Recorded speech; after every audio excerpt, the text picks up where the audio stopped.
안녕하십니까.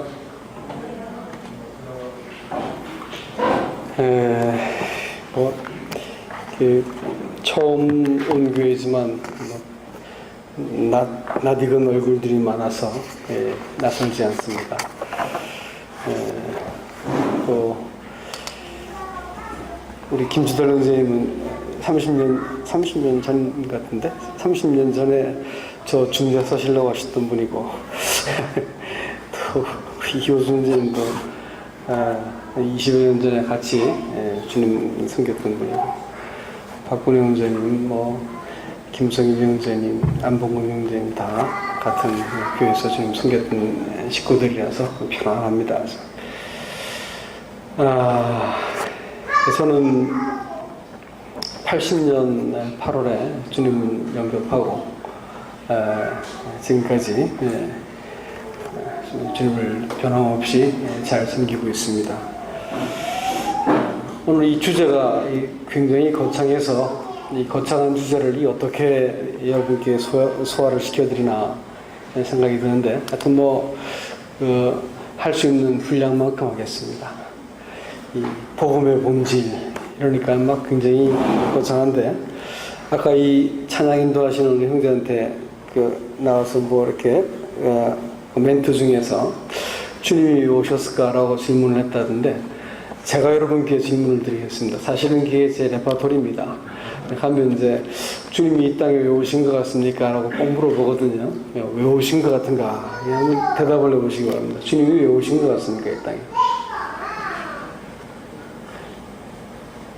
저를 불렀으니까 제가 질문하는데 대답을 하지 않아서 분위기를 어색하게 만들면 전적 여러분 책임입니다. 대답을 하셔야 됩니다. 왜 오신 것 같습니까? 틀려도 상관없으니까. 틀린 기도 있겠어요? 답이다 그러지. 왜 오신 것 같습니까? 예? 큰 소리를 하세요. 저는 맛있게 먹었으면서. 자, 왜 오신 것 같습니까? 내 안에 들어오시려고요. 들어오시려고. 야, 그래도 이 대학로교회는 수준이 높으네. 또, 왜 오셨을까요? 틀리면 어떨까? den들어 사랑하시려고. 감성적인 대답입니다. 또 대답이 있겠죠. 왜 오신 것 같습니까? 관계를 회복하기. 관계를 회복하기 위해서. 역시 이 대학로 모임은 수준이 높습니다. 이 다른 모임에서 이렇게 얘기를 하면 대부분의 사람들이 내 죄를 용서하시고 구원하시기 위해서 오셨다, 이렇게 아주 모험적인 답을 이렇게 대십니다. 그런데 여러분들, 그것은 맞는 답이 아닙니다. 틀렸다는 말은 하지 않았죠. 맞는 답이 아닙니다. 왜 맞는 답이 아니냐면, 예수님께서는 이 땅에 오신 것도 히브리서 10장에 볼 것 같으면 아버지의 뜻을 행하러 왔나이다, 이렇게 말씀하셨고, 십자가에 죽기 전에 겟세마네 동산에서도 내 뜻대로 하지 마옵시고 아버지 뜻대로 하옵소서, 이렇게 얘기했습니다. 이제 구원이라고 하는 것을 사람의 편에서 생각하면 유치해집니다. 그리고 그 본의가 바뀔 수가 있다고 하는 것입니다. 그렇기 때문에 구원은 하나님 편에서 왜 주셨을까라고 생각해야만 구원의 본질, 복음의 본질이 살아나는 겁니다. 제가 물건을 이렇게 들고 와가지고 뭐가 되셨어요? 이게 그런데 문제가 없으시죠? 제가 이제 100만 원을 드렸어요. 근데 얼마 되셨어요? 얼마 되셨어요? 6만 원 줬는데, 그러니까 뭘 줬는데, 나는 6만 원 줬는데 50만 원 받았다는 어떻게 돼요? 싸움 나는 거죠. 그렇죠? 핸드폰을 줬는데, 난 핸드폰 받은 적 없으니까 나는 그렇게 종이 많이 받았는데, 이거 그래. 문제가 생기는 거죠. 이게 복음이라는 게 나 이거 너무 안 돼. 여러분이랑 너무 멀리 떨어지니까 구조자 한 구원하고 사람이 받은 구원하고 다르면 어떻게 될까요? 그 큰일 나는 거죠. 그죠? 사람 사이도 아까 제가 물건을 건넸는데 받은 물건을 정확하게 받았습니다. 영수가 되면 거래가 되는 것이지만 이게 뭘 분명을 이렇게 핸드폰을 드렸는데 아니 나는 저 노트 받았는데요. 여러분 이제 큰일 나는 거죠. 그죠? 또 그 100만 원을 줬는데 나는 50만 원밖에 못 받았습니다. 이게 큰일 나는 거예요.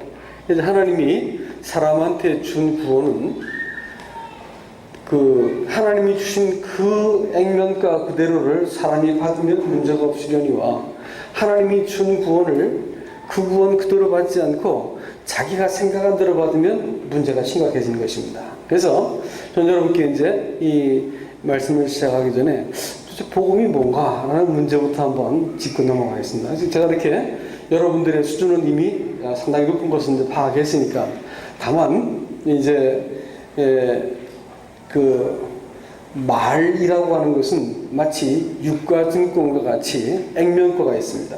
그래서 이 말이 서로 왔다 갔다 할 때 정확한 의미를 담아서 오갈 것 같으면 문제가 없지만 제가 거의 뭐 지금 주님 안지가 저도 세월이 뭐 36년째잖아요. 근데 느끼는 가장 그 커다란 문제가 뭐냐면 그리스도인들이라고 하는 분들이 교회 안에서 주고받는 이 언어들, 단어가 액면가가 다르다는 것을 알게 되고 깜짝 놀랐어요.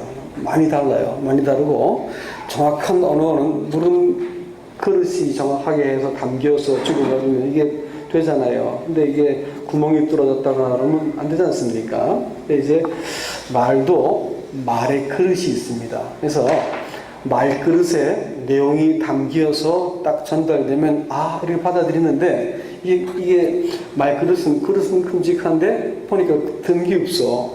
그럼 어떻게 될까요? 여러분 속은 것이 되는 것입니다. 그래서 이 정확한 말을 사용해야만 정확한 의미를 전달받는 것입니다.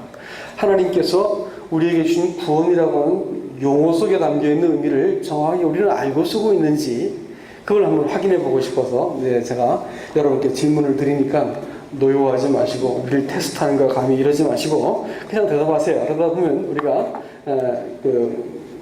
좀 더 이렇게 쉽게 대화를 할 수 있을 것 같습니다. 묻겠습니다. 구원이 뭐죠? 안 하면 앞에부터 돌아갑니다. 이렇게 자매님부터. 구원이 뭘까요? 자매님 맨 앞에 앉아 계신 자매님. 운명적으로 앞에 앉아 계시기 때문에 그냥 쉽게 생각하세요. 구원 받으셨으니까 너울 쓰고 앉아 계시는 건데 뭐 그걸 다 못하신다. 네. 구원이 뭘까요?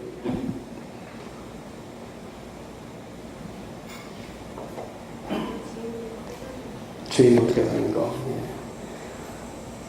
오윤정선님 어떻게 생각하세요? 구원이 뭘까요?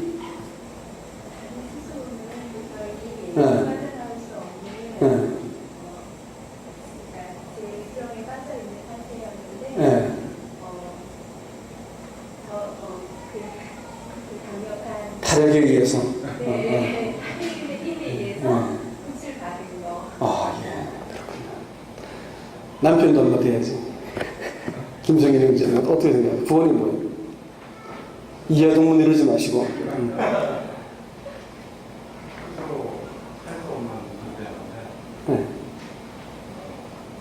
내가 아닌 다른 거에 대해서 존재에 대해서 내가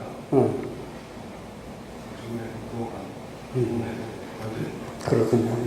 그러니까 이제 국어사전적인 의미들을 많이 말씀하셨습니다. 그러니까 이제 구원이라는 말 자체가 가지고 있는 의미가 스스로 벗어난 게 아니고 타력에 의해서 내가 이 위험하고 또 이렇게 안전하지 못한 장소에서 안전한 곳으로 옮겨졌다. 이렇게 말할 때 구원이라는 말을 쓰지요. 그렇죠? 그건 이제 국어사전적 의미고. 그럼 무엇으로부터 구원을 받았습니까, 우리가?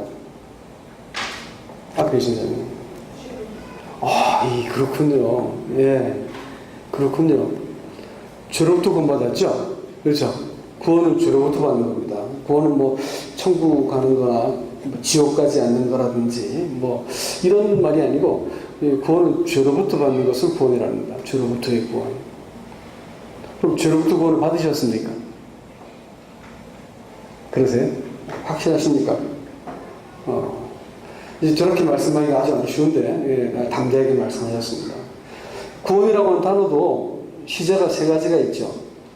과거형의 구원이 있고 현재형의 구원이 있고 미래형의 구원이 있습니다. 과거형의 구원은 죄의 형벌로부터 구원을 말할 거예요. 그렇죠? 다시는 심판받지 않게 되어지는, 그리스도께서 대신 심판받으심으로 내가 심판받지 않게 되는 그런 구원이 있습니다. 과거형의 구원. 현재의 구원은 성경에서 가장 많이 나오는 구원입니다. 대략 85%가 현재형으로 쓰여 있습니다. 그럼 현재형의 구원이라는 것은 무엇을 의미하냐면 현재 내가 맞닥뜨리고 있는 삶의 현장에서 받고 있는 그런 구원입니다.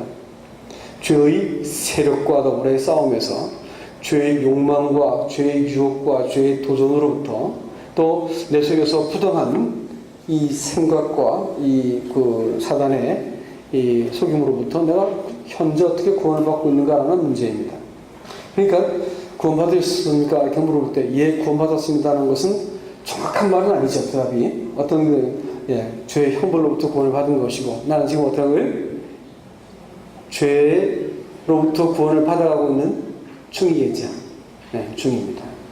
그 다음에 이 몸을 내가 벗어버릴 때가 올 겁니다. 사단이 몸을 갖고 있는 동안 계속해서 우리를 시험하기 때문에 우리는 죄의 이 현상으로부터 죄의 유혹으로부터 절대로 자유롭지 못합니다. 계속해서 유혹 공격을 받게 돼 있어요. 근데 이 몸을 딱 벗어버릴 때 언제예요? 로마서 8장에서 몸의 구속이 일어날 때입니다. 그때는 죄의 원효부터 벗어나는 이제 온전한 몸을 입을 때가 온다는 것이죠. 그러니까 나는 구원받았고 구원받아가고 있는 중이고 구원받을 것입니다. 그렇죠? 이게 정확한 말이죠. 좀 더 묻겠습니다. 영생이란 말이 뭘까요? 영생. 안봉훈이지. 네?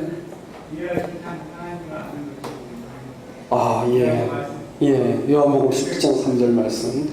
그렇죠. 유일하신 참 하나님과 그에 보내신 자 예수 그리스도를 아는 것입니다. 안다는 말이 뭐라고요?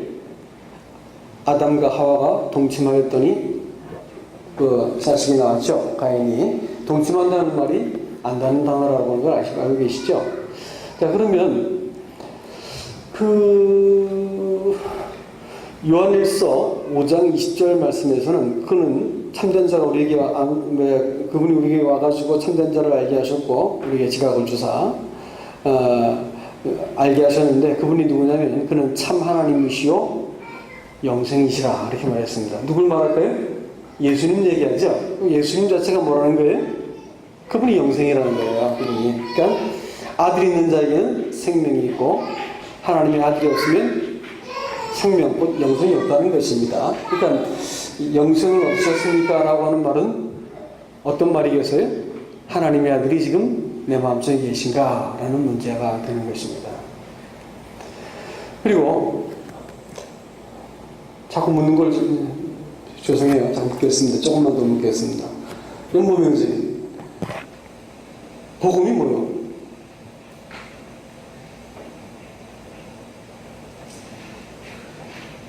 깊은 소식이라는 말로 대답해가지고 날 실망시키지 마시고.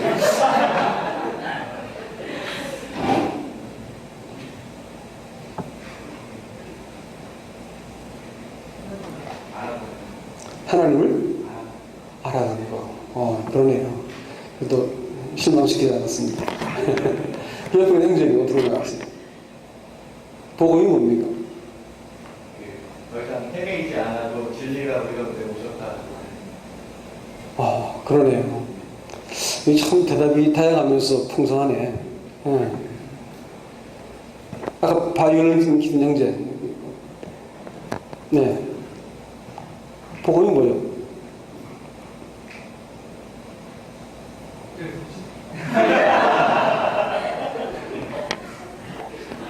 국어사전에서 나온 말입니다. 네. 이렇게 질문하니까 당황스럽죠. 그렇죠? 이게 성경적인 정의를 내려보면 복음은 로마서 1장 2절 말씀에서 그 아들에 관한 것이다 이렇게 말을 했습니다. 그러니까 복음은 하나님의 아들에 관한 스토리, 그 아들 자체에 대한 그 모든 내용이 복음이 되는 것입니다. 그러면 복음으로 내가 새 생명을 얻었다, 복음으로 구원받았다, 복음을 깨달았다, 복음으로 하나님 자녀가 되었다, 이 모든 말들을 다 모았을 때 한 가지 뚜렷한 그 결과가 있겠네. 그 결과가 뭘까요? 예수 그리스도가 지금 내게 계신가라는 문제입니다. 그죠? 그 다음에 죄가 뭘까요? 죄가 뭐예요? 아까 사역한 문제. 죄가 뭐예요? 나쁜 짓이란 말하지 마세요.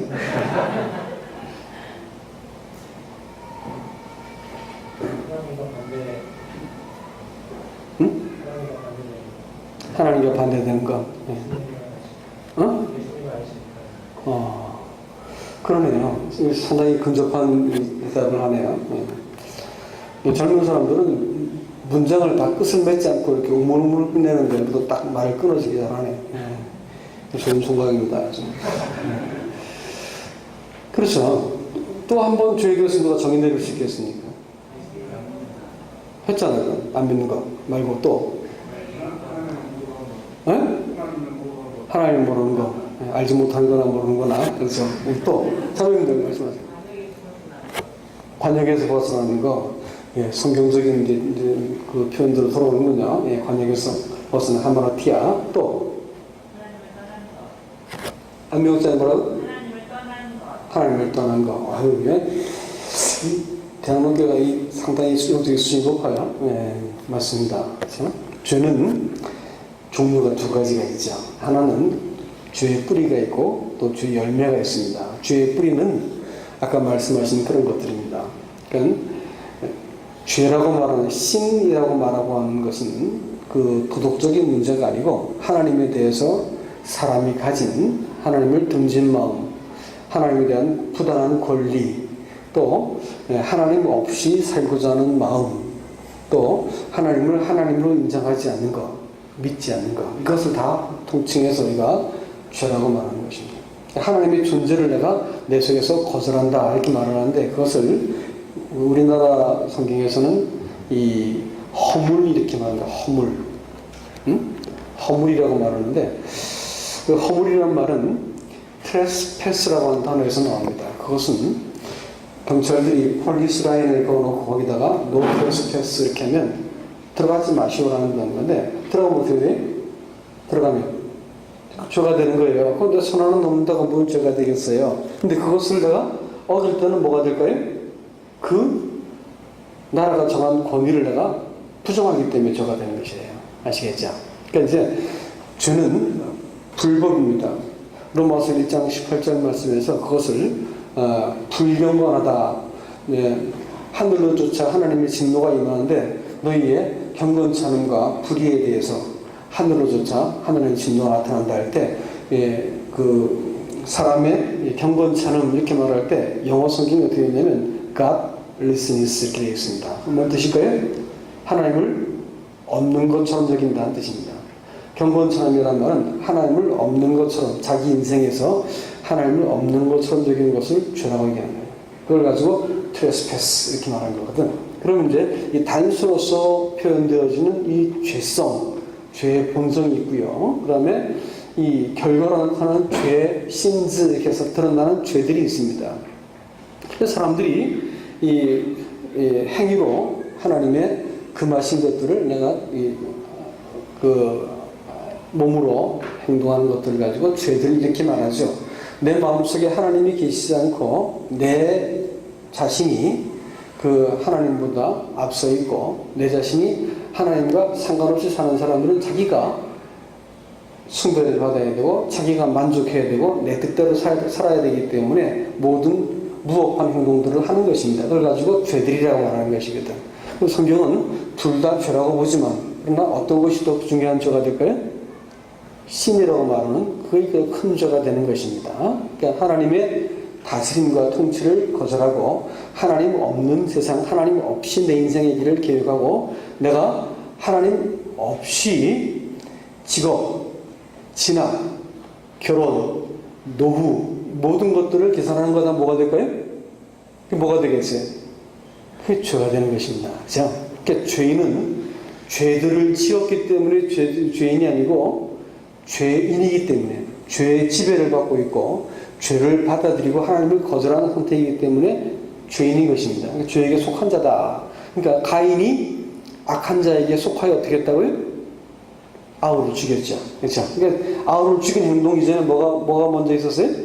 악한 자에게 속한 것이 먼저 있었단 말이에요. 그래서 그러니까 마음부터 신, 하나님 없는 마음가짐, 하나님 없는 세상, 하나님 없는 길을 사람이 선택할 때 죄인이 되는 것이란 말이에요. 묻겠습니다. 여러분 죄인이세요? 의인이세요? 여러분?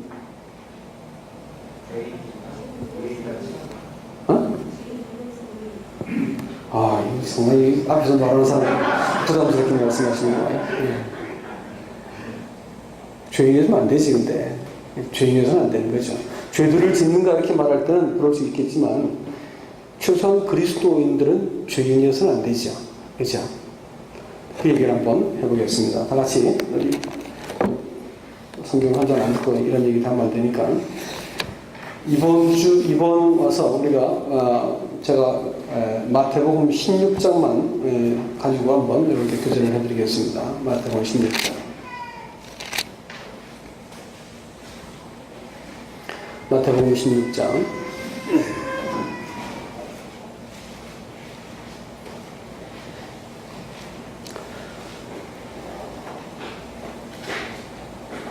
마태복음 16장입니다. 16장 12절까지 형제가 읽으시고, 또 저기 검정 옷 입고 계신 아까 김상현 형제인가요? 맞아요? 네, 기억력이 나쁘지 않구만 형제님이. 그럼 나머지 읽어주신 거예요? 예, 먼저 읽으세요. 바리새인과 사두개인들이 와서 예수를 시험하여 하늘로부터 표적 보이기를 청하니 예수께서 대답하여 이르시되 너희가 저녁에 하늘이 부르면 날이 죽겠다 하고 아침에 하늘이 붉고 흐리면 오늘 날이 죽겠다 하니 너희가 날씨는 분별할 줄 알면서 시대의 표적은 분별할 수 없느냐. 악하고 음란한 세대가 표적을 구하나 유너의 표적밖에는 보이는 표적이 없느니라 하시고 그들 떠나가십니다. 제자들이 건너편으로 가 있을 떡 가져가기 위해서더니 예수께서 이르시되 삼가 바리새인과 사두개인들의 무릎을 주의하라 하시니 제자들이 서로 논의하여 이르되 우리가 떡을 가져오지 아니하였구나 하고 예수께서 하시고 이르시되 믿음이 가는 자들아 떡이 없으므로 서로 논의하느냐. 너희가 아직도 깨닫지 못하느냐. 떡 5개로 5,000명을 먹이고 주는 것이 몇 다음이며 떡 7개로 4,000명을 먹이고 주는 것이 몇 방출이었는지를 기억하지 못하느냐. 어찌 내 말한 것이 떡에 관한 아닌 줄을 깨닫지 못하느냐. 오직 바리새인과 사두개인들의 무릎을 주의하라 하시니 이래서야 제자들이 떡에 누르지 아니요 바리새인과 사두개인들의 무릎을 삼가라고 말씀하신 줄을 깨달으라. 13절부터. 예수께서 빌립보 갈리시아 지방에 이르러 제자들에게 주어 이르시되 사람들이 이 자를 누구라 하느냐. 이르되 더러는 세례 요한, 더러는 엘리야, 어떤 이는 예레미야나 선지자 중에 하나이다. 이르시되 너희는 나를 누구라 하느냐. 시몬 베드로가 대답하여 이르되 주는 그리스도시요 살아계신 하나님의 아들이십니다. 예수께서 대답하여 이르시되 가요나 시몬아 내가 그리스도다. 이를 알게 하는 혈육이 아니요 하늘에 계신 내 아버지이신가. 또 내가 너희에게 이르노니 너는 베드로라. 내가 이 반석 위에 내 교회를 세우니 인구의 권세가 이기지 못하리라. 내가 천국 열쇠를 내게 주니 내가 땅에서 무엇이든지 내면 하늘에서도 내릴 것이요 내가 땅에서 무엇이든지 풀면 하늘에서도 풀리리라 하시고 이에 제자들에게 경고하사 자기가 그리스도인 것을 아무에게도 이르지 말라 하십니다. 이때로부터 예수 그리스도께서 자기가 예루살렘에 올라가 장로들과 대제사장들과 서기관들에게 많은 권한을 갖고 죽임을 당하고 제3일에 살아나야 할 것을 제자들에게 비로소 나타내시니 베드로가 예수를 붙들고 항변하여 이르되 주여 그리 마옵소서 이 일이 결코 죽기에 미치지 아니하리이다. 예수께서 들으시며 베드로에게 이르시되 사탄아 내 뒤로 물러가라. 너는 나를 넘어지게 하는 자이다. 내가 하나님의 일을 생각하지 아니하고 도리어 하나님의 일을 생각하는가 싶고 이에 예수께서 제자들에게 이르시되 누구든지 나를 따라오려거든 자기를 부인하고 자기 십자가를 지고 나를 따를 것입니다. 누구든지 제 목숨을 구원하고자 하면 잃을 것이고 누구든지 나를 위하여 제 목숨을 잃으면 찾으리라. 사람이 만일 돈 천하를 얻어도 제 목숨을 잃으면 무엇이 유익하리요? 사람이 무엇을 주고 제 목숨과 바꾸리요? 인자가 아버지 영광으로 그 천사들과 함께 오리니 그때 각 사람이 하는 대로 바꾸리라. 진실로 너희에게 이르노니 여기 서 있는 사람 중에 죽기 전에 인자가 그 왕권을 가지고 있는 것을 볼 자로 보입니다. 감사합니다. 예, 오늘 읽은 본문이 여러분들에게 익숙한 본문이라고 생각이 되었습니다. 그런데 이제 그 예수님께서 최초로 교회에 대해서 언급하신 장이기도 한데 이 일이 있기 전에 제자들과 약간의 해프닝이 일어납니다. 그게 뭐냐면 바리새인과 사두개인이 예수님께 와서 표적 보이기를 구하니까 예수님께서 요나의 표적밖에는 이 음란한 세대에게 보일 것이 없다 이러고 등을 돌리고 가셔요. 그리고 나서 제자들한테 귀뚜마기를 바리새인과 사두개인의 누룩을 주의하라 이렇게 하니까 어머나 우리가 떡 안 가져온 걸 어떻게 귀신같이 하셨지 이러고 이제 서로 술떡술떡 하니까 책망을 받은 일련의 사건입니다. 근데 여러분 저는 이 일을 통해서 복음이 무엇인지에서 조금 이 본질에 대해서 살펴보기를 원합니다. 아까 이제 영성이 뭐냐 이렇게 말할 때 하나님의 아들이 아들과 더불어 사귐하는 것이다 이렇게 했고 복음이 뭐냐 그 아들에 관한 것이다 라고 말했습니다. 그러니까 구원을 받고 또 뭐 거듭나고 하나 안 물어봤는데 거듭남에 대해서 나중에 물어보죠. 하여튼 이런 모든 것들을 하나에 딱 초점이 생기는데 예수 그리스도입니다. 아들과 더불어 어떤 관계를 내가 갖게 되었고 어떻게 관계가 회복되었는가를 묻는 것이 복음이요 영생이요 구원이요 모든 말들이 다 거기에 맞춰 있는 거예요. 하나님 아들과 지금 내가 어떤 관계를 맺는 것인가라는 문제지요. 그래서 이제 그들에게 요나의 표적밖에는 보일 것이 없다라고 돌아서셨는데 그들이 표적을 구한다는 이유가 있었습니다. 왜 표적을 구했느냐? 표적은 영어로 sign 이렇게 말하거든요. sign, miracle 이렇게 말하지 않고 sign이라고 말하는 이유가 있습니다. 그것은 기적이라고 말하지 않고 그 앞에 기적은 4,000명 넘어기고 5,000명 넘어기고 하지 않습니까? 그러면 기적을 보았는데 백성들은 그걸 보고 우와 바로 그분이시다. 왜냐하면 그때는 애굽의 압제를 받고 있었는데 모세가 끄집어내가지고 만나를 내려가지고 그들을 구출하지 않습니까? 그들한테는 나와 같은 선지자를 일으킬 것이다라고 하는 그 약속을 척도까지 믿고 있었습니다. 그 선지자가 와서 예전에는 애굽이었지만 지금은 이 로마의 압제로부터 건져준 이 메시아를 목마르게 기다리고 있었습니다. 근데 아니 갑자기 나사렛에서 한 젊은 이 선지자가 와가지고 물고기 조금하고 보리떡 조금 가지고 5,000명 다 앞에서 한 2만 명 정도 먹이는 거고 한 번에 2번씩 먹이려니까 사람들이 막 능력불안 뒤집어졌죠. 그래서 그 선지자다 해가지고 막 때를 지어서 막 몰려고 하는 일이 벌어졌었는데 유독 이 사두개인들하고 바리새인들만큼은 이 사실을 두고 예수님에 대해 삐딱한 시선을 가지고 이제 찾아왔습니다.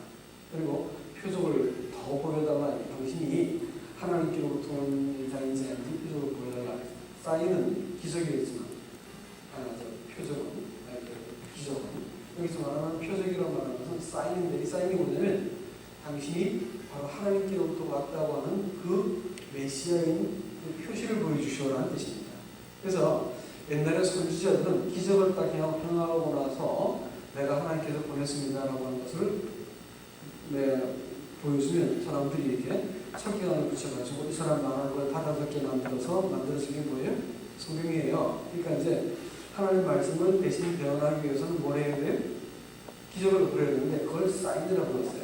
근데 이제 그것이 예수님 메시아가 오게 되고 바로 그 선지자가 오려면 거기에 걸맞는 놀라운 사인이 있어야 돼요. 그 사인이 뭐라고 해야 되지? 문제는 백성들은 다 저분이 바로 그 선지자다라는 것을 알아챘는데 이런 사람들만 거절했습니다. 이유가 뭘까요? 이유가 뭘까요? 바리새인들이라는 사람은 누군지 아시죠? 바리새인들은 그 이스라엘 민족이 바벨론 포수 이후에 지리멸렬한 상태에서 그렇게 살고 있을 때 그들이 율법으로 돌아가자, 율법의 준수를 다시 말하고 율법을 준수함으로 하나님 앞에서 우리가 온전해지자 해가지고 매우 경건한 회복주의자들이었습니다. 그래서 민족애가 뛰어났고 지식적으로 뛰어난 사람들이었고 성경에 아주 능통한 사람들이었습니다. 바리새인주의자들이죠. 이 사람들이 하나님께 돌아가야 되는데 문제는 뭐냐면 이 율법을 회복시켜서 가자 이렇게 얘기하는 거서 율법을 어떻게 하냐면 자기네들이 해석을 붙이기 시작하고 거기에다가 시행령을 더 붙이고 미시나 이렇게 말하는 시행령들이 생기기 시작하는데 그래서 그 토라의 모세오경에 여러 가지 이제 자기네들이 더 붙인 어떤 그런 법들을 만들어내고 해서 이 법을 잘 지키고 규모 있고 질서 있는 사람들이 됨으로써 하나님이 우리가 먼저 회복되게 만들잖아요. 민족 회복 운동을 일으켰던 아주 훌륭한 사람들이었습니다. 사두개인들은 누구예요? 사독자손들을 알려주는 건데 제사장 가문입니다. 제사장 가문이 때문에 이분들은 어떻게 해요? 이분들은 바로 대를 이어서 제사장이 있기 때문에 이 사회적으로 높은 지위에 있던 사람들이고 동시에 이 사람들은 큰 부자였습니다. 성전을 운영하기 때문에 이 상당히 많은 수익이 있었고 또 이렇게 뭐 우리가 신약 분명히 알지만 양들을 팔고 돈 환전하고 그래가지고 상당히 부를 축적해서 부자인 동시에 이 상당히 높은 지위를 갖고 있는 사람들이었습니다.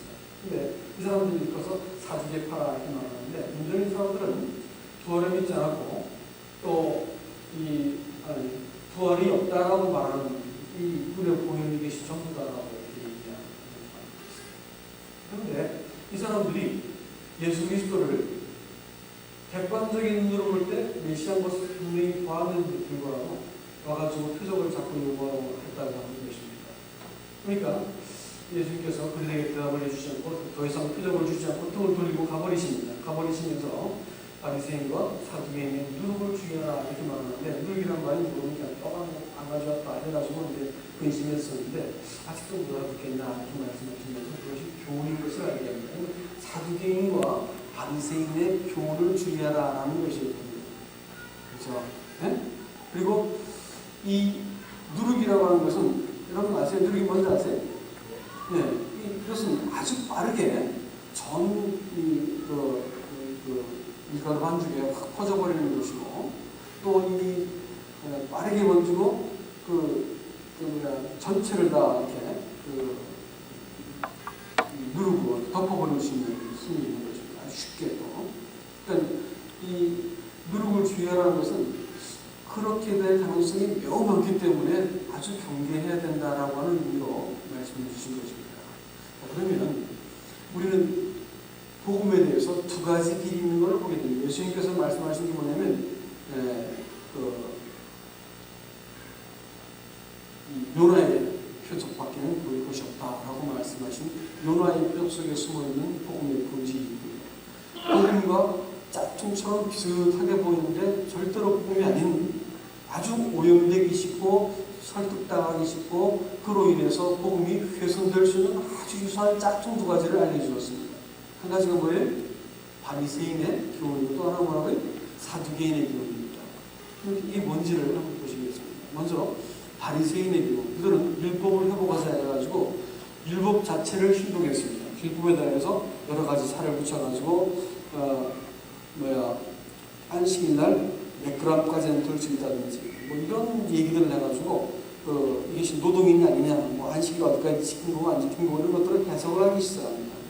율법 자체를 잘 지키는 것이 그들이 민족의 회복이 되고 구원에 이룰 수 있는 길이다 이렇게 말합니다. 율법의 정신이 뭘까요? 한마디로 말하면 율법의 정신은 하라 하지 말랍니다. 하라 하지 말라. 그리고 율법은 사람의 가능성을 극대화시키는 것입니다. 율법은 반드시 사람의 의와 맞물려 있습니다. 사람이 최선을 다하면 하나님께 복을 받고 천국도 가고 강해지는 것이야. 이게 율법입니다. 그래서 율법은 하라 하지 말라는 금령만 잘 지키면 온전해진다. 이런 것이 율법입니다. 자, 그러면 말이죠. 복음, 그것의 본질은 뭐라고 했습니까? 예수님이라고 했어요. 자, 예수 그리스도입니다. 그분을 알게 되고 그분과 관계 맺고 그분을 모시게 된 것이 복음이요 구원이요 영생이다 말이에요. 근데 그것 대신에 사람들이 아주 좋아하는 게 있는데 뭐냐면 이렇게 하면 우리가 잘 될 거야. 이렇게 하면 교회가 잘 될 수 있어. 사람이 하나님에 대해서 갖고 있는 견해와 생각과 입장을 가지고 이 방법을 방법을 가지고 신앙을 지탱하려고 하는 노력들입니다. 많은 사람들이 성경에서 말하는 모든 덕목을 다 갖다 붙여서 됩니다. 심지어는 성경, 기도, 교제, 예배, 우리가 생각할 수 있는 아주 훌륭한 모든 덕목을 다 갖다 붙여도 그것이 예수 그리스도 자신이 아니다 그러면 그것은 다 뭐가 될까요? 도구가 됩니다. 중요한 얘기입니다. 매우 우리가 유심히 살펴야 되는 문제입니다. 잘 속기시킬 때는 얘기했습니다. 그래서 한때는 제자훈련을 해가지고 막 난리 났어요. 한국교회. 제자훈련을 해도 사람이 안 바뀝니다. 아무리 해도 제자훈련 아무리 해도 센 교회 난리 사람이 안 바뀌는 데 문제가 있어요. 이렇게 근사한 어떤 프로그램, 근사한 어떤 것들을 해가지고 그들이 부흥을 기대하고 했는데 안 되는 거예요. 들고 뜨고 찬양을 근사하게 하고 교회를 갔는데 막 했는데 나중에 찬양 따라하기가 힘이 붙이고 어려워요. 방언하는 사람도 안 하는 사람이 많았는데 방언 안 하니까 저급한 시대가 돼가지고 30년 만에 방언하는 이단 취급했는데 요즘은 방언 안 하면 이단이에요. 그래가지고 난리들 났습니다. 근데 방언하면 그럼 그 사람들이 온전해지냐? 문제는 온전해지지 않는 거예요. 어떤 그리스도 신앙 안에서의 덕목을 다 갖다 붙여도 그것이 그리스도 자신이 아니고 도구가 되면 뭐가 될까요? 우리가 우리 신앙을 망하게 만드는 경계해야 될 이상이 됐습니다. 주의하셔야 된다. 두 번째는 뭘까요? 사두개인의 교훈입니다. 사두개인의 교훈은 한마디로 말하면 내가 발을 딛고 있는 현실에서 예수가 무슨 의미가 있지? 그 예수가 나한테 무엇을 주시는 거야? 내가 당하고 있는 문제, 내 삶의 어떤 그 난관들에 대해서 그 예수가 나한테 무슨 도움이 되는 거야? 이렇게 묻는 것이죠. 그래서 하나님이 실용주의적인 입장에서 그분이 나한테 무슨 도움이 되고 왜 필요한 거야? 이렇게 묻는 것입니다. 그래서 이 실용적인 하나님을 얻어내기 위해서 교회 분위기를 바꿔나가고 이 실용적인 하나님을 보여주기 위해서 어떻게 하면 기동적 잘 받는 방법이라든지 설교 내내 예수에 대해서 심판에 대해서 그리스도에 대해서 말하자고 하나님 사랑을 얘기하고 또 어떻게 하면 이 땅에서 성공적인 삶을 살 수 있는지를 말하고 인간관계를 잘 이룰 수 있고 자녀 교육을 잘 시킬 수 있고 이런 얘기들은 강단에서 무수히 많이 하고 있는데 정말 중요한 부분들은 단 한마디도 말하지 않고 설교를 한 시간씩 하십니다. 왜 그럴까요? 사람들이 구하는 것 자기가 원했던 하나님을 구했던 바리새인과 사두개인들은 끝까지 예수 그리스도에 대해서 표준화를 붙였습니다. 근데 사실 말이죠. 신앙은 영생 이것은 어디부터 시작하냐면 예수 그리스도가 누구신지를 알 때부터 시작합니다. 사마리아 여인을 기억해 보시고 사마리아 여인이 예수님께서 그 여인을 찾아왔습니다. 알아가지고 내게 물 좀 달라 하니까 당신은 유대인 남자인데 나한테 물 달라 하세요. 그래가지고 거절을 하셨어요. 그래서 예수님은 뭘 알았어요? 유대인 남자라고 알았습니다. 이럴 때까지는 영생이 까마득하게 멀었습니다. 또 이런 저런 얘기를 하고 있다가 내가 목마르지 않는 물을 줄게 그런 얘기를 하니까 그래요? 이제 얘기를 조건이 바꾸면 네 남편 데려와. 남편이 없습니다. 그래 네가 결혼 5번 했는데 지금 남편이 아니니까 남편이 없다는 말이 맞지? 이렇게 말하니까 활짝 놀라면서 눈을 동그랗게 뜨죠. 그리고 예수님은 내가 보니까 당신은 뭘? 선지자 도설이다. 조금 진보했지만 아직까지 멀었습니다. 예수님이 위대한 선지자로 보였습니다. 아직까지 그 여인에게 구원이 일어나지 않습니다.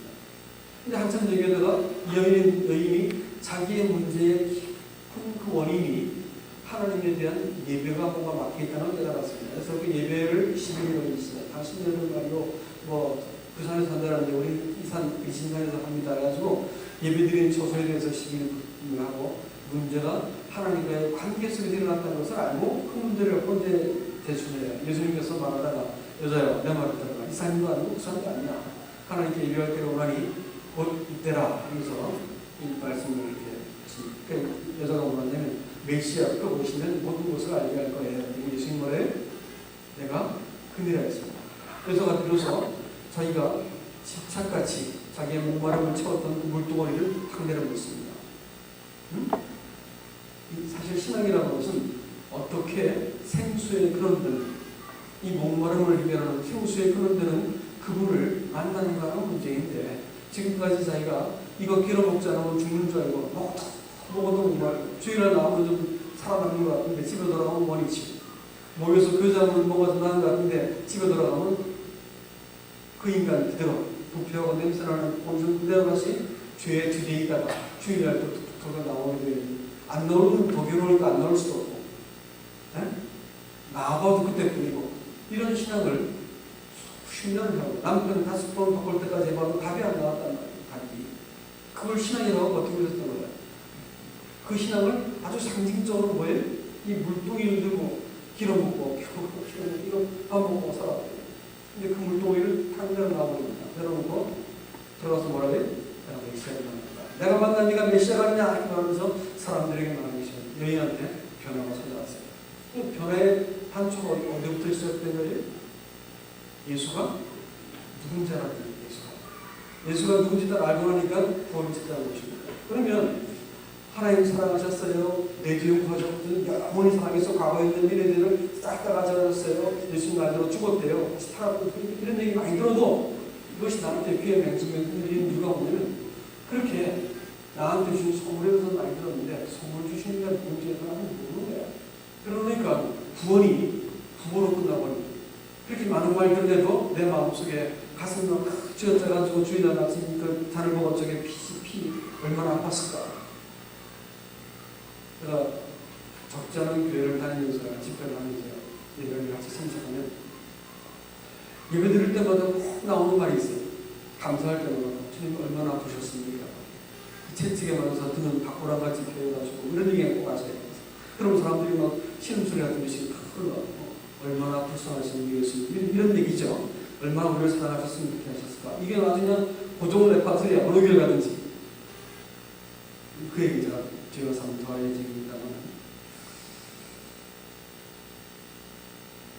얼마나 사랑하셨을까?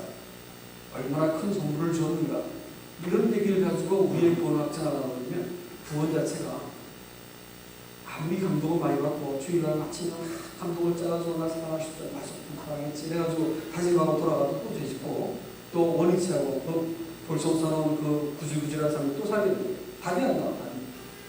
답이. 아직까지 뭐가 문제가 있을까요? 복음에 대해서는 하는데 복음의 본체이신 그리스도가 나오고 하는 걸 아직 설정해야 돼요. 그게 문제예요. 그러니까 신앙생활을 활동해도 덜 목마르고 주일날 자꾸 나와서 한 해달라고 돌아와서 원치하고 이 사람들이 그리스도를 한 무리는 뭐예요? 한 무리는 방법으로 하고 있습니다. 방법. 가장 고정한 하나님의 법, 그걸 사용해가지고 잘 지키자. 기도가 됐든 뭐가 됐든 가장 훌륭한 동물들을 다 갖다 붙여서 방법이 되면 뭐가 될까요? 그리스도 자신이 아닌 거예요. 아시겠죠? 그 다음에 실용적인, 자기들이 기대한 실용적인 하나님을 구했어요. 사실 사람이 진리를 따라야 돼요? 진리가 사람을 따라야 돼요? 사람이 하나님을 섬겨야 돼요? 아니면 하나님이 사람을 섬겨야 돼요? 어떤 것 같습니까? 어떤 것 같아요? 사람이 진리를 따라야 돼요? 진리가 사람을 따라야 돼요? 빈라덴한테 진리가 따랐더니 어떻게 됐어요? 수많은 사람이 죽지 않습니까? 그렇죠? 히틀러가 갖고 있는 진리가 힘이 생기니까 어떻게 됐어요? 그렇게 많이 죽고도 끄떡도 하지 않는 거예요. 진리가 사람을 따라야 돼요? 사람이 진리를 따라야 돼요? 사람이 진리를 따라야 돼요. 사람이 하나님을 섬겨야 돼요? 하나님이 사람을 섬겨야 돼요? 그것도 마찬가지입니다. 그렇죠? 이 기본적인 것이 안 되는 거예요. 이 사람들은 많은 사람들이 이걸 좋아하기 때문에 방법으로서의 하나님, 또 자기에게 유익한 하나님을 찾느라고 눈을 분명히 갖고 있지만 그 눈을 가지고 그리스도를 보지 못하는 거예요. 백성들은 보았는데 이 사람들은 보지 못하는 거예요. 그래서 자꾸 방법을 떠올리고 실용적인 하나님을 위해서 환경과 분위기를 만들어내고 프로그램을 도입하는 거예요. 그래서 이게 이제 바리새인과 사두개인들의 유혹을 주의하라. 본질을 가장 위험하게 흔들어버리는 거예요. 위험한 것이기 때문에 부디 주의해라. 누룩 같은 거야. 이렇게 말해요. 누룩은 아무리 정거라도 딱 들어오면 어떻게 될까요? 탁 터져버립니다. 누룩에 크기가 상관이 없어. 들어와 버리면 반죽은 못 쓰게 된 거예요. 누룩이 다 빠져버린 거죠. 그러니까 생명처럼 지켜내야 될 것이 그리스도냐, 아니면 내가 원하는 그리스도, 본질이냐, 방법이냐. 팬도 말이요. 팬. 스타를 좋아하는 팬도 그 스타를 위해서 돈을 쓰고 스타를 흠모하고 스타를 위해서 시간과 내 돈과 내 모든 것을 투자하고 그를 따라다니고 열정적으로 사랑하는 데는 팬들이 이렇게 합니다. 왜 그럴까요?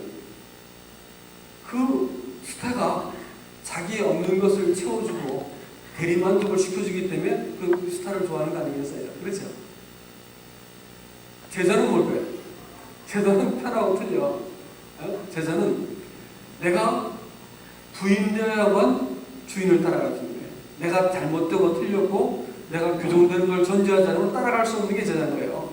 근데 많은 사람이 팬처럼 주님 사랑해요 이렇게 하면서 믿고 있다고 생각하는 것은 거기에 문제가 있어요. 지나가는 게 아니야. 이 요나의 표적을 이렇게 말했는데 요나의 표적이 갖고 있는 것이 뭐예요?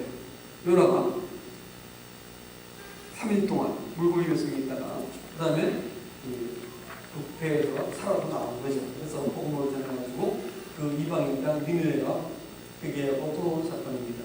근데 그것을 하나님의 계획과 그 하나님의 뜻을 이루는데 가장 큰 방해가 누구였을까요?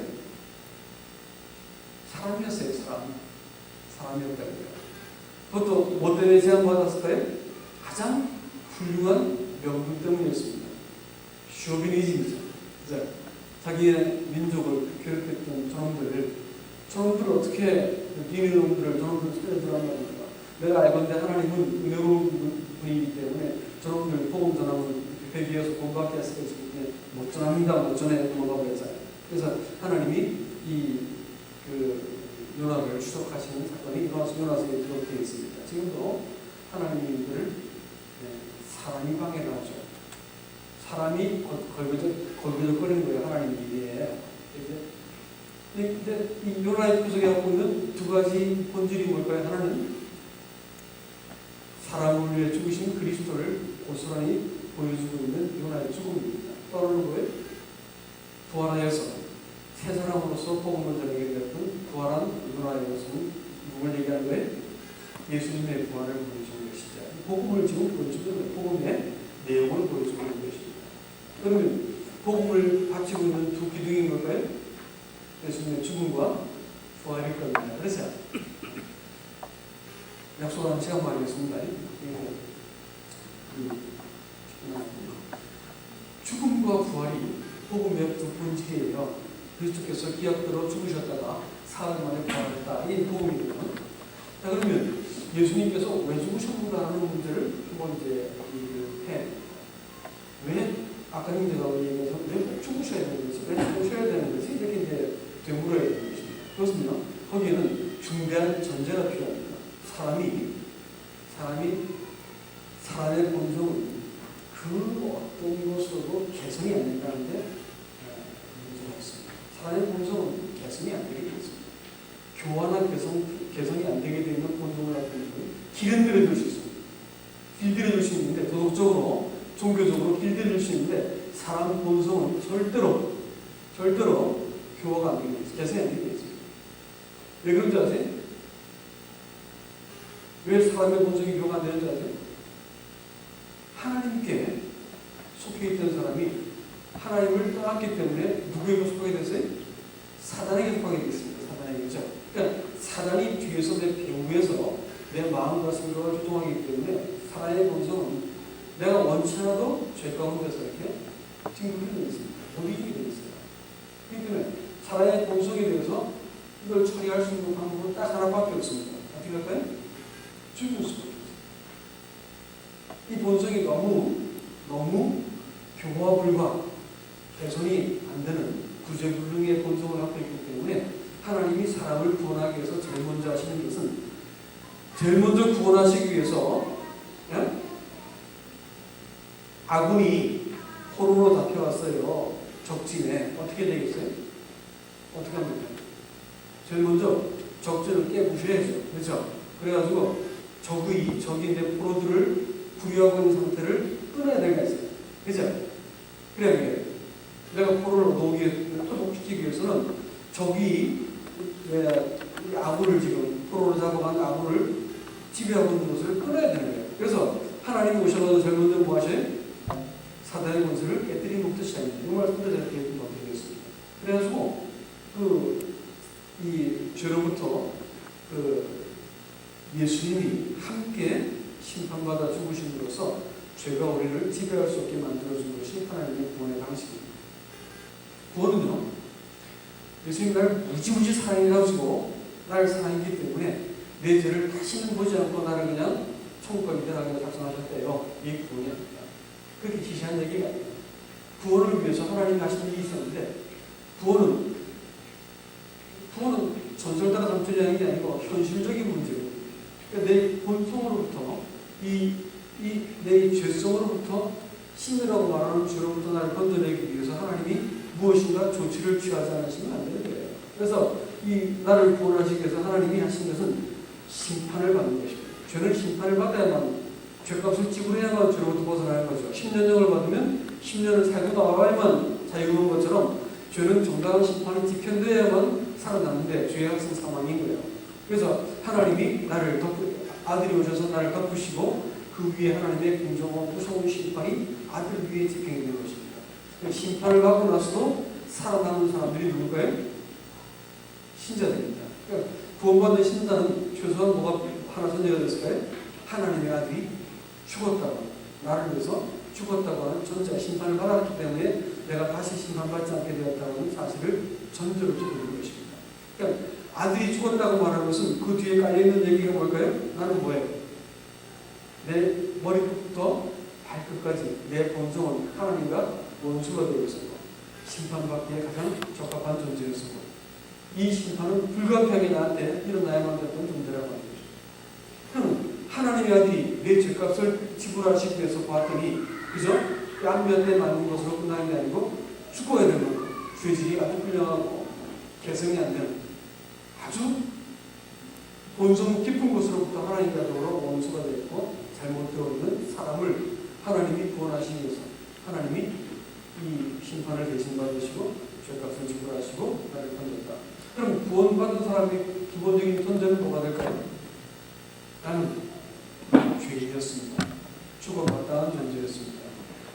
내가 지은 죄보다도 내가 품고 있는 죄가 더 사악했습니다. 이렇게 말해요. 아시겠어요? 지은 죄가 하나님을 불쾌하게 만드는 게 아니고 하나님이 지금도 고통스럽게 받기가 힘든 게 뭐냐면 너희가 죄악을 품으면 하나님께서 듣지 않는다 했습니다.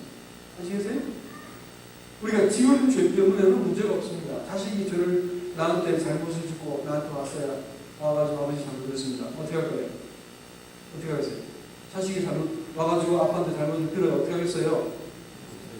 용서하죠. 사람도 용서하는데 하나님 용서하겠어 안 하겠어요? 하잖아요.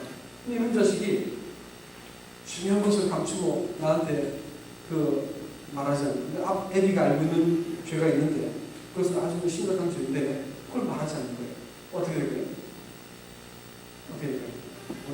용서했다고 말하지만 관계가 회복될까 안 될까요? 어렵겠죠. 그죠? 이 품고 있는 거예요. 그러니까 진짜 고약한 죄는 뭐냐면 사람이 지은 죄가 아니고 내 됨됨이가 더 무서운 거예요. 내 사람 됨됨이가 하나님과 원수가 되어 있다는 거죠. 그죠? 그러니까 이 사람을 하나님께서 이런 사람을 구원하면 어떻게 해야 될까요? 방법이 없어. 하나님 찔리는 수밖에 없는 거예요. 예수님이 찔린 것이 십자가를 내다놓은 것은 무엇이 아니고 사람의 죄들도 아니고 사람의 죄입니다. 우리 본성이고. 그래서 내가 그리스도의 십자가에 못 박혀야 돼요. 네? 이 사람의 본성이 말이요, 본성이 그러하기 때문에 하나님 다룰 수 있는 방법은 그냥 찔리더라도 껴안을 수밖에 없는 거예요. 그래서 십자가에 못 박힌 것은 내 죄들이라기보다는 사실 죄의 문제입니다. 그래서 십자가에 죽었다는 사실. 이것까지 정리해두고 두 번째 하나도 뭐죠? 부활입니다. 부활. 이 할 얘기가 좀 긴데 안 되면 다음 시간에 또 하겠습니다. 부활이요. 로마서 4장 25절 말씀에서 예수는 우리의 범죄함을 위해서 내어줍니다. 우리를 의롭다 하시기 위해서 어떻게 했다고요? 사랑하십니다.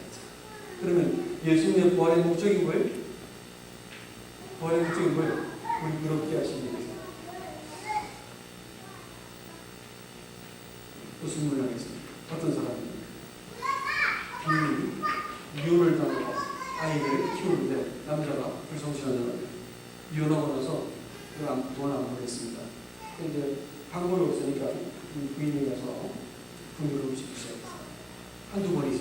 걸리면 어떻게 돼? 오래 가면 어떻게 돼? 꼬리가 길면 밟히는 거죠. 잡혔어요. 그래가지고 현행범으로 잡혀가지고 직결 심판이 넘어갑니다.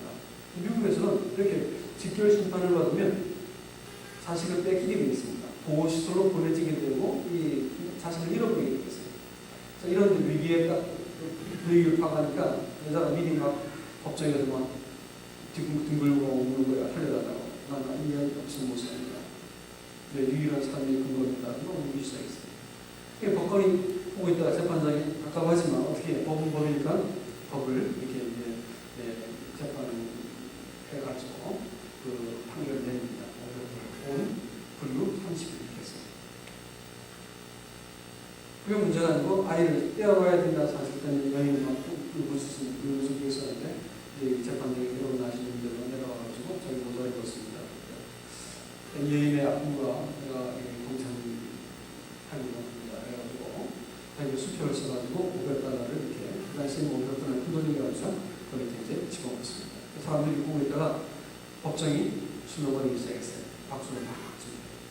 그런데 자, 여기까지 일단 해야 됩니다. 사람들이 막 박수를 치고 눈물을 글썽여서 막 살았다가 안도의 한숨을 쉬었습니다. 나는 느꼈습니다. 이 여인은 죄인일까요? 저는 이거 어떻게 죄인이죠? 더 이상 다 갚아줬잖아요. 법관이.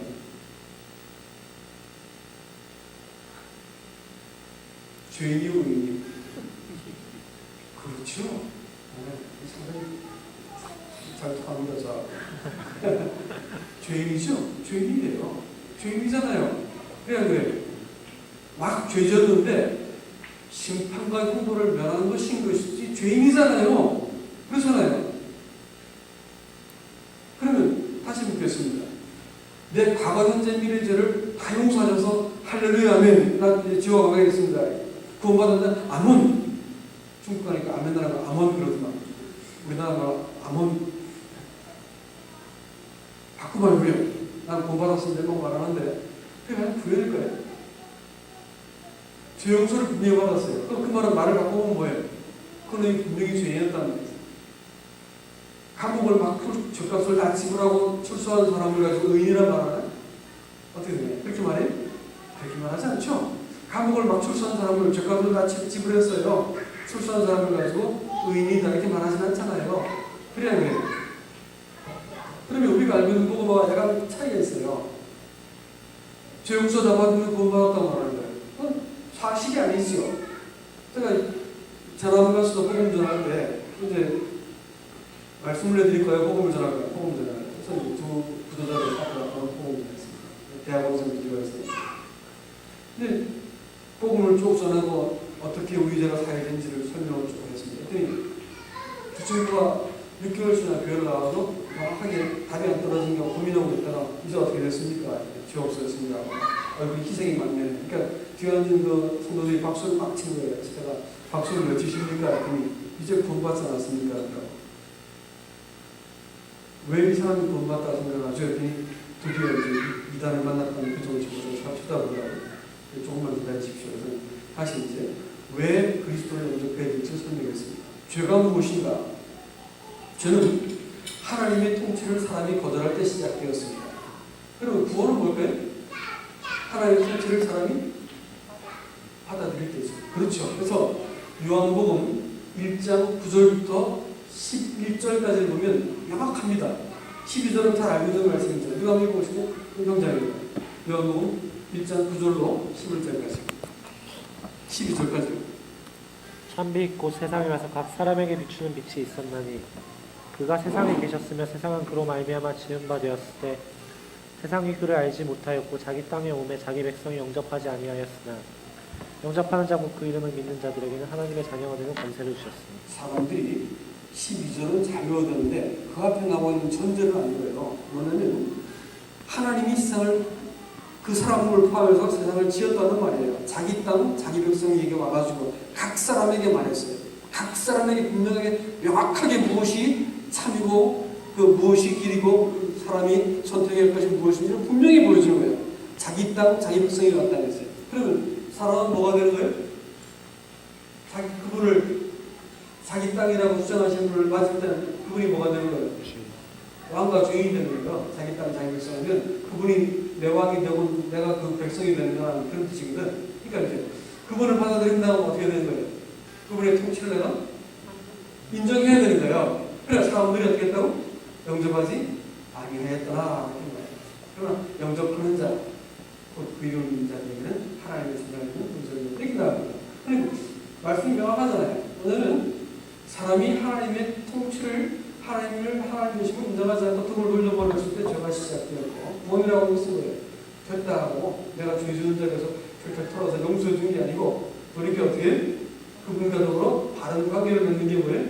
이걸 구원이라는 거예요. 그러니까 아들의 생명을 잃어버렸다가 말씀으로 천지를 창조하신 분을 잃어버렸다가 그 말씀이 뭐예요?